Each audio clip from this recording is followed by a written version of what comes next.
अभी तो मेरे चैनल को सब्सक्राइब कीजिए और बेल आइकन को क्लिक कीजिए। मैं हूं रजीउद्दीन रजी और आज का मौजू जाहिर है कोरोना। और कोरोना की अगर हम बात करें तो फिर सवालात बहुत से सामने आते हैं।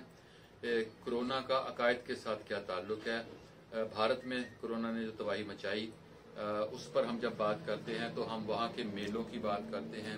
हम ये कहते हैं कि वहाँ कोरोना की वजह वो बहुत से त्यौहार बने, वो बहुत से मेले बने जिन मेलों में उन्होंने हिस्सा लिया, भरपूर अंदाज में हिस्सा लिया। और इस कोरोना से 2-4 दिन पहले ही उन्होंने गंगा में स्नान किया था, कुंभ मेले में वो सारे शरीक हुए थे और उसकी बहुत सी तस्वीरें और बहुत सा सब कुछ सोशल मीडिया पर वायरल हुआ था। उसके बाद फिर ये कोरोना की लहर आई, फिर वहाँ बैसाखी का मेला भी चल रहा है और बहुत से मेले चल रहे हैं और बहुत सी ऐसी चीजें हम देख रहे हैं कि हम उन पर एतराज करते हैं कि उन्होंने उन मेलों में और उन त्योहारों में इस अंदाज में शिरकत की जिसके बाद ये सब कुछ फैल गया। लेकिन इसी दौरान जब सिख यात्री पाकिस्तान आए बैसाखी के मेले में शिरकत के लिए तो हमने उन्हें भी पाकिस्तान आने की इजाजत दी। वो भारत से ही आए थे, अगरचे वापसी पर उधर ये बताया गया कि यहाँ से कोरोना लेकर गए हैं और उन सारों को वापसी पर वहाँ करतारपुर बॉर्डर पर रोक लिया गया। लेकिन वो पाकिस्तान आए, हुकूमत ने रोकने की कोई कोशिश नहीं की थी।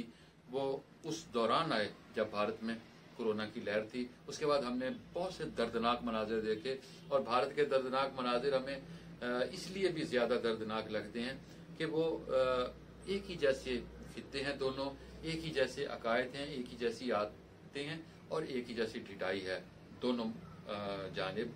जब हम अपनी जानिब अब देखते हैं तो हम अपनी जानिब भी ये देखते हैं कि हम भारत पर एतराज करते हैं, लेकिन हमारा ये ख्याल है कि कोरोना के बावजूद अगर हम मसाजिद में जाएंगे, अगर हम कंधे से कंधा मिलाकर नमाज पढ़ेंगे, अगर हम जनाजों में शिरकत करेंगे, अगर हम बहुत सी और तकरीबात में शिरकत करेंगे, अगर हम मजालिस में जाएंगे, अगर हम 21 रमजान आ रहा है और अगर हम मातम करेंगे।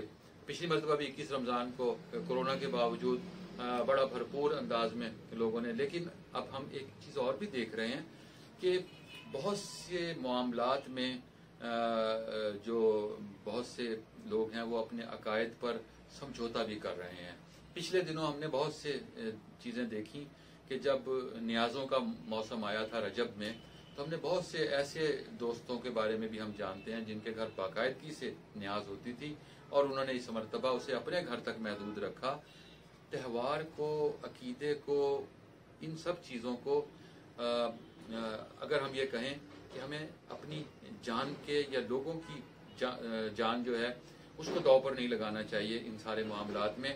और आगे ईद का दिन आ रहे हैं, हम ये देख रहे हैं कि लोग बहुत ज्यादा शॉपिंग भी करना चाह रहे हैं, हम बाजारों में हुजूम भी लोगों का उसी तरह देख रहे हैं। लेकिन क्या हुकूमत ने तो लॉकडाउन की जानिब नहीं जाना और बदकिस्मती से हम वो लोग हैं कि अगर हमें गन पॉइंट पर न रोका जाएगा तो हम कभी बाज नहीं आएंगे।